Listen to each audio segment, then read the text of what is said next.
जो कि हमारे इस निर्जो देवी कबीर आश्रम में महंत अमरदास साहब के सानिध्य में आज हम लोग कबीर जयंती का आयोजन यहाँ मना रहे हैं। और इस मंच पर कबीर विचारधारा के देश के महत्वपूर्ण हस्ताक्षर महान विद्वान मनीषी यहाँ उपस्थित हैं। मैं अपने ओर से और मैनपुरी के इस आश्रम की ओर से पूरे जनपद की ओर से आए हुए विद्वानों का हृदय से स्वागत, अभिनंदन और सम्मान करता हूँ। विषय गंभीर है। कबीर को समझने के लिए बहुत मेधा की आवश्यकता है। एक अनपढ़ व्यक्ति जो स्वयं कह रहा है, मत्स्य कागज छुओ नहीं कलम नहीं लिखा। बड़े बड़े विद्वान कबीर को समझने में उन्हें कठिनाई होती है। हालांकि डॉक्टर राम कुमार वर्मा ने संत कबीर, डॉक्टर हजारी प्रसाद द्विवेदी ने कबीर दर्शन, बहुत से लोगों ने उनके विषय में लिखा है, लेकिन कबीर कोई साधारण व्यक्तित्व नहीं थे।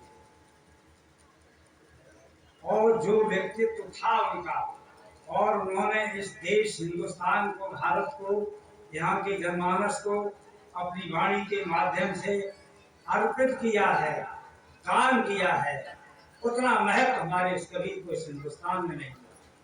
जिन्हें बड़े उसके साथ कह सकते हैं, और भी परंपराओं के संत आए, उनको ज्यादा महत्व दिया। लेकिन कोई भी कार्यक्रम, किसी भी संप्रदाय, पंथ का, मजहब का कार्यक्रम है, चाहे कथा हो राम की, चाहे भागवत हो, बिना कबीर के काम नहीं चलता है। किसी भी प्रवाचक का, किसी भी बोलने वाले का कबीर को स्मरण करना पड़ता है। यह सबसे बड़ी बात है संत कबीर के कृतित्व और व्यक्तित्व। ऐसा व्यक्ति जिसने उस राज सत्ता के उस कालखंड की ओर मुझे जानना होगा। वो कालखंड 1398 उनका जन्म। वैसे जन्म के विषय में तो ऐसा है कि जन्म हम लोग भी बहुत से नहीं जानते हैं। उस काल के लोग क्या जानते होते थे। माताएं पिता जो अनपढ़ थे, स्कूल में गए तो वहाँ शिक्षक ने जो लिख दिया, बता दिया गया इतने साल का होगा, माता पिता ने लिख दिया गया। कबीर के जीवन में भी बड़ी भ्रांतियां हैं, सही नहीं। दो ही प्रमाण माने जाते हैं विद्वानों के मानने के अनुसार, एक तो अंतः साक्ष्य और एक बहिर साक्ष्य। अंतः साक्ष्य अपने कहने में और लेखन में कोई भी संत विद्वान महापुरुष कह गया है कि मेरा जन्म ये था, वो तो अंतः साक्ष्य है। या उनके समकालीन लोगों ने अपने बात अपने कहीं लेखन में कही कि वो मेरे काल के ये थे, इस समय पैदा हुए थे, तो ये प्रमाण नहीं मिलते। आज का कवि लेखक थोड़ा सा भी लिखता है तो जीवन भर से अपना 4-5 पन्नों में भर देता है, अपना जन्मदिन के सब ये किया वो किया कर देता है। कबीर तो भाई हमारे बिना पढ़े लिखे थे, 7 संतों की संगत। आप एक बात देखिए, इतने ग्रंथ अनुभव कैसे कर सकता था एक अनपढ़ व्यक्ति? इतना ज्ञान कहाँ से ला सकता था? वो प्रभाव हमारे भी दिल्ली के हमारे महाराज जी महंत जी बोल रहे थे कि सत्संगत से बड़ी कोई चीज नहीं। यहाँ कबीर आश्रम में भी हमारे परम श्रद्धेय महंत अमरदास साहब ने एक जागृति का शंखनाद हुआ है इस मैनपुरी में। कई और भी मतांतर के यहाँ आश्रम चल रहे हैं, लेकिन इसमें हर रविवार को सत्संग होता है और ये भक्तजन और देवियां दूर दराज से, आसपास से ये सब लोग आते हैं। ये यहाँ पर अब कबीर का दर्शन क्या है, मैं जरा लंबा बोलने चला गया, समय करो अभी हमारे टाइम में बोलने को होंगे। मैं तो सुनता ज्यादा हूँ, बोल कम पाता हूँ, लिख तो लेता हूँ, कविताएं खूब लिख लेता हूँ, और कविता में बहुत बड़ी बात हो जाती है। कबीर की एक एक साथी, एक एक शब्द पर बड़े बड़े ग्रंथ लिखे जा सकते हैं। तो इस तरह से मैं तो बहुत छोटा व्यक्ति हूँ। हमारे ज्यादा स्नेही या कृपा हमारे अमरदास साहब की से पढ़ा चढ़ा के हमारा पर्चे देते न कुछ नहीं। देखो मेरे नाम के आगे बेदर्दी थी, न उधर थी, मैं क्या हूँ कुछ नहीं। आप सब लोगों के बीच में बैठने का ये सुयोग मुझे अगर मिला है तो मैंने अपने जीवन में पढ़ने लिखने के बाद, जिन कवियों को कविता लिखने के बाद, जिन कवियों को मैंने अपना प्रेरणा स्रोत माना, उसमें पहले कबीर। और मेरा लेखन भी उसी विचारधारा का। मैं कुछ पंक्तियां पढ़ रहा हूँ, विद्वानों को सुन चुका, कबीर के बारे में तो कुछ ज्यादा कह नहीं सकता हूँ। अभी चल रही थी, कबीर ने उस काल में बात की है। मैं आज तुलना करता हूँ आज की क्रांति की। आज तो वाणी पर विराम है, बोल नहीं सकते, जबकि लोग कम। और वो काल शासन सत्ता का काल था, और वो काल मैं वो काल मानता हूँ। अगर इतना जोर दिया गया होता तो तुलसीदास, पलटू, दादू, महान संत नानक वगैरह ये ऐसी कहां से पैदा होती, कहां से अपनी वाणी की बात आज बोल नहीं पा रही है। हमारी बहन भी एकता से शायद आती है, बोल रही थी, मुझे बहुत अच्छा लग रहा था। लेखक कवि संत मनीषी अपने काल को अगर नहीं व्याख्यात कर पाया तो क्या करेगा? क्योंकि ये समाज ही हमारा सब कुछ है। यही संत परंपरा को, ये देश को जीवित रखने वाली हमारी है। अपने पुत्रों को आज बहुत अच्छा आप संदेश दे रही थी। अभी इधर से कई हमारे संतों ने बहुत अच्छा बोला, मैं सुन रहा था, आनंद आ रहा था कि नई पीढ़ी को जागना होगा, देश को बचाना होगा। ये हिंदुस्तान की खूबसूरती ये है कि तमाम वर्गों, धर्मों, जातियों की विचारधाराओं के लिए रह करके भी अनेकता में एकता है। यही खूबसूरती है हिंदुस्तान की। अगर मुगल काल के लोग चाहते तो तुलसीदास या रामचरितमानस लिख पाते, और कोई कर पाता। आज मैं कह देता हूँ, मैं तो आज 2-3 साल से कुछ गड़बड़ भी चल रहा हूँ, और जो हमारे कभी सही बात नहीं कह पा रहे, डरते। कबीर भक्त थे, संत थे, तत्वदर्शी थे, समाज सुधारक थे, लेकिन उस काल की राज सत्ता को जवाब देने वाले महान योद्धा भी थे। क्योंकि उस काल में धर्म के नाम पर कत्लेआम हो रहा था, हिंदू मुस्लिम लड़ रहा था, तब कोई सच्चाई की बात डरते के चोट कह रहा था कि वो संत महासंत कबीर दास था। खुल करके ढूंढता था, किसी को नहीं डरता था, सच्चाई उसके साथ थी, कभी नहीं घबराए। जनते की चोट से हिंदू और मुसलमानों को भटकारा। मैं उदाहरण नहीं देना चाहता हूँ, समय कम है। हिंदुओं को क्या कहा, मुसलमानों को क्या कहा, समाज को क्या समझाया, ये आप सब लोग विद्वान बैठे, पढ़े लिखे और सब जानते हैं। तो ये दम होनी चाहिए। आज तो बोलने में भी कठिनाई। जिस देश का साहित्यकार बिहारी तो उसको जय सिंह राजा को फटकार देता था, आप सब लोग जानते हैं। ये अगर सही नहीं बोल पाया, अकबर के दरबार में नवरत्न थे, वो अगर लौजो कहते थे, भाई कम पढ़ा लिखा 14 साल की उम्र में सत्ता पे बैठा था, क्या पढ़ा लिखा होगा 14 साल का बालक, वो लौजो निर्णय करते थे, वही होता था। आज के मंत्रियों को देखिए, आज के प्रधानमंत्रियों को देखिए, आज के जो राज्यों के हैं उनको देखिए, और हम सब अपने को देखिए कि हम क्या कर रहे हैं, हम कहां लिए जा रहे हैं अपनी पीढ़ी को, कहां हम अपने हिंदुस्तान को लिए जा रहे हैं। कभी अल्लामा इकबाल ने कहा था, सारे जहां से अच्छा हिंदुस्तान हमारा, हम बुलबुलें हैं इसकी, ये गुलिस्तां हमारा। ये हिंदुस्तान हिंदुस्तान है, दुनिया के सारे देशों से अलग हट करके ये हिंदुस्तान है। तमाम संस्कृतियां हैं, तमाम विचारधाराएं हैं। जब देश पर संकट आता है, इस देश के सभी मदावलंबी एक ध्वज के नीचे आकर अपने राष्ट्र की रक्षा के लिए खड़े होते हैं, वो हिंदुस्तान है। आज बोलने की दम नहीं है।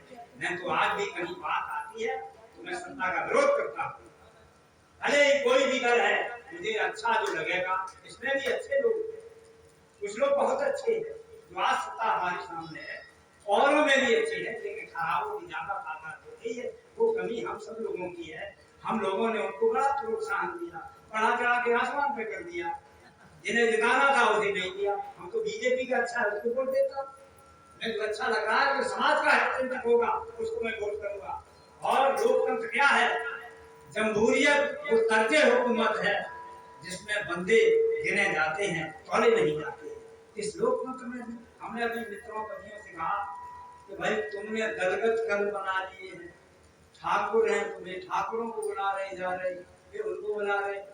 हमने कहा मेरे पास हिंदी का मैं ठेठ ठाठ हूँ, मुझे तो कोई नहीं पूछ रहा क्यों भाई मैं मुसलमान मुझे समझते हो? मैंने तो मंदिर मस्जिद गिरजा गुरुद्वारे किसी में भेजा ही नहीं बात, क्यों तो मैंने कबीर को पढ़ा है, मैंने इंसानियत को समझा है, इसलिए मैं तो उस मताब बंदी हो तमाम आ जाते मुल्ला मौलवी हमसे थोड़ी देर बात करते, सलाम करते चले जाते, चले जाइए। इस देश का नुकसान बहुत कुछ धर्म के पाखंडियों ने किया। और जब जब बनारस में जो हमारी काशी कहलाती है, जहाँ शंकर का निवास बताया गया, वहां भी जब आडंबर काम बढ़ गया था, तब उस सर्वोच्च सत्ता ने दो ऐसे संत वहां पर उतारे अवतरित किए। उसमें एक कबीर थे, एक रविदास थे। एक कह रहा है जो कबीर काशी मरे तो काय राम खुदा, एक कह रहा है क्या कहा था उन्होंने, जो मन चंगा तो कठौती में गंगा। रविदास कह रहे हैं आप संत लोग हिंदुस्तान को बचाने का काम कर रहे हैं। मैं यहाँ पर अपने अमर साहब को बहुत बहुत हृदय से अपना शुभकामनाएं अर्पित करते हैं कि आप यहाँ पधारे। मैं वहाँ बसंत खेड़ा पर भी एक बार पहुंचा था, आपसे हमारा करीब 15-20 साल पहले से संबंध हुआ। अभी हमारे वो नदिया के पार फिल्म का एक गीत, उसकी पैरोडी में कबीर का जीवन दर्शन हमारे महासंत पढ़ रहे थे। आप कहाँ से हैं? लखनऊ। अच्छा अच्छा, बहुत अच्छा। आप अल्लाह ताला को भी जिक्र कर रहे थे, वो तो एक ही है। कुछ पंक्तियां में कविता की सुनाई दे रहा हूँ, जैसे कबीर पर कविताएं लिखी, समय कम है, इस सब लोगों को बहुत से हमारी देवी और सब बैठे हुए हैं, थक गए होंगे, हम गद्य में ज्यादा बोल गए, जब हम बोलना जानते नहीं। साहब माफ कर लेना, हमने कहीं गलती की हो, क्षमा करें आप लोग। मैं कुछ पंक्तियां पढ़ रहा हूँ। यह देश भारतवर्ष है दुनिया से निराला, यह देश भारतवर्ष है दुनिया से निराला, यह देश ही तो स्वर्ग है दुनिया का उजाला। सर्वे भवन्तु सुखिनः, वाणी यही है पूरी, यह विश्व का उत्कर्ष है ऋषियों ने संभाला। ये देश तो ऋषि लेकिन आज भी ऋषि बड़े डगमगा गए हैं, कहीं कहीं जेलों में भी हैं, आप सब लोग जानते हो। क्या होता है, उस ऋषित्व को दाग लगा रहे हमारे देश के लिए। लेकिन नहीं, कबीर संप्रदाय से जुड़ा हुआ व्यक्ति और अपने को ताक करके आता है, ऐसा कम ही लोग होंगे। नाम भले रख ले, लेकिन कबीर की आदतों में चलने वाले जेल में नहीं होंगे। ये मैं धक्के की चोट कह रहा हूँ, कबीर के आदतों में चलने वाले जेलों में नहीं होंगे। ये और कोई हो सकते, नाम कुछ भी रख लो कबीर के नाम पर। तो सुनिए साहब, न मंदिर में न मस्जिद में खुदा का वास होता है, न मंदिर में न मस्जिद में खुदा का वास होता है। वहां पर साधकों का साधना आवास होता है, वहां पर साधकों का साधना आवास होता है। इन इबादत के मठों के नाम पर लड़िए नहीं, क्योंकि मन मंदिरों में ही खुदा का वास होता है। न हिंदू में न मुस्लिम में न हिंदू में न मुस्लिम में कहीं तकरार होती है, सदा उनके दिलों में प्यार की बौछार होती है। इन धर्म के पाखंडियों ने कब प्रेम से रहने दिया, लड़े में किस तरह साजिश यहाँ तैयार होता है। लड़ाया जाता है, मंदिर मस्जिद से लड़वाया, गुरुद्वारे से लड़वाया, मुसलमान से, इसी में लड़ा की है राजनीति। और इस राजनीति में बहुत पतन किया हमारे हिंदुस्तान का। और आज वक्त आ गया है वो चलो करे कुछ काम देश का। धर्म से मजहब से बड़ा राष्ट्र है, जिस राष्ट्र में हम पैदा हुए, जिस देश का हम अन्न पी रहे हैं, पानी पी रहे हैं, खा रहे हैं, वो देश बड़ा है मजहब धर्म से। तो मैं कुछ पंक्तियां पढ़ना चाहूंगा, सब बंद कर दें, फिल्म हो रहा हो कोई और बोलने वाले बोल दी कुछ कहने तो एक मिनट लेना सर। अच्छा अच्छा, ज्यादा देर हो गई। देश में बसे विभिन्न धर्म अवलंबियों से देश में बसे विभिन्न धर्मावलंबियों से आज कुछ प्रश्नों के जवाब हमें चाहिए, आपसे भी चाहिए। देश में बसे विभिन्न धर्मावलंबियों से आज कुछ प्रश्नों के जवाब हमें चाहिए। पहले देश है कि धर्म है तुम्हारा, पहले बूंद बूंद रक्त का हिसाब हमें चाहिए। धर्म राजनीति से जो जोड़ते हैं धर्मधारी, उस धर्म का नहीं स्वभाव हमें चाहिए। शांत सद्भाव एकता को जन्म दे सके जो, ऐसे शुद्ध धर्म का ही भाव हमें चाहिए, ऐसे शुद्ध धर्म का ही भाव हमें चाहिए। एकता से बड़ी शक्ति कभी कोई हुई नहीं। एकता ने देश को स्वतंत्रता दिलाई है। जब जब एकता से विलग हुए हैं हम, तब तब देश ने दास्ता ही पाई है। आज फिर एकता की बहुत जरूरत है। देश बांटने की सौगंध सी आई है। सावधान रहना है मेरे देशवासियों, तुम्हें अभी स्वार्थियों में अभी कोई आस नहीं आई है। ये देश कब तक बंटता रहेगा? ये लोकतंत्र है। संविधान की रक्षा करना देश की रक्षा होगी, इसलिए जाग जाओ। ठीक है, आगे आने वाला वक्त बहुत खतरनाक है।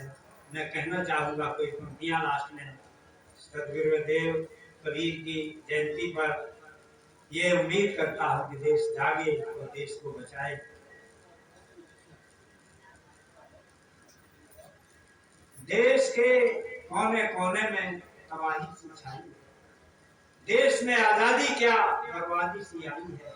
हम ये गुलामते अभी और गुलाम रहते, क्योंकि हमने अभी गुलामी की पूछ आई। आगे देखें आप, चार पंक्तियों से अपनी बात समाप्त कर रहा हूं। देश की नौका भंवर में है। कबीर ने देश को बचाने का काम किया। देश की नौका भंवर में है, संकटों के वह सफर में है। घर बचाना है बचा लो तुम, नाव को डगमग करने। ये नाव देश की डगमग करना है। आप लोगों का काम है देश को बचाना, हिंदुस्तान की रक्षा करना। आज हम ये प्रतिज्ञा है कि हम हिंदुस्तान को बचाने का काम करेंगे और हम कबीर की परंपरा को जिंदाबाद करेंगे। कबीर को तो जरा मुसलमान का कहा जाता है। ऐसे कितने भी, गुजरात में था, वहाँ अंदर सब घुमाने के लिए वहाँ व्यवस्था थी, तो वहाँ एक जलाराम बापू है, मुझे याद आ गया। ये हमारे कबीर की तरह से तारा पर कबीर को भी वहाँ मिले हैं। तो वो जलाराम बापू ये लाइन लगी रहती है वहाँ। गुजरात बड़ा जैसा है। कुछ पंक्तियां में लास्ट में कबीर पर कहने करके, माता पिता का मिलान पता न तारा तनागो तो पाए। माता पिता का मिलान पता न तारा तनागो तो पाए गए। रोदन नीरू जुलाहे सुना तब रोत उठा के छुपाए गए। पाला जुलाहा की प्रीत ने था, नीरू नीमा के मन को लुभाए गए। साखी शब्द रमेनी रचे, वह तो दास कबीर कहाए गए। दर्शन ज्ञान के शब्द सभी, दर्शन ज्ञान के शब्द सभी अब मस्त कबीर ने बोल दिए। निर्गुण ब्रह्म के भेद सभी गुरभक्त कबीर ने खोल दिए। सत्य तुरात ही भाव कुभाव समस्त कबीर ने बोल दिए। दृष्टि मिली पथ भ्रष्ट समाज को, सृष्टि को बोल अमोल दिए। रूढ़ियों का किया खंडन मंडन, रूढ़ियों का किया खंडन मंडन। भेद समाज के मैट दिए। ढोंगी समाज ने मानी न सीखत, कान अंधेरे की ऐंठ दिए। मानवता बंधे एकता सूत्र में, ऐसे रसायन ऐंठ दिए। ढोंगी बचा न कबीर से कोई, जिसे कट शब्द न ऐंठ दिए।